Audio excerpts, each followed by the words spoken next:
إن الله اشترى من المؤمنين أنفسهم وأموالهم بأن لهم الجنة يقاتلون في سبيل الله فيقتلون ويقتلون وعدا عليه حقا في التوراة والإنجيل والقرآن ومن أوفى بعهده من الله فاستبشروا ببيعكم الذي بايعتم به وذلك هو الفوز العظيم.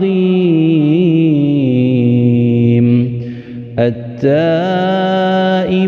العابدون الحامدون السائحون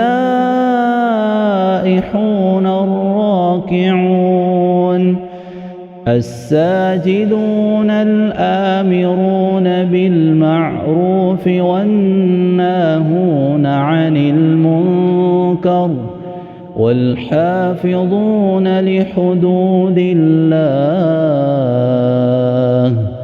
وبشر المؤمنين.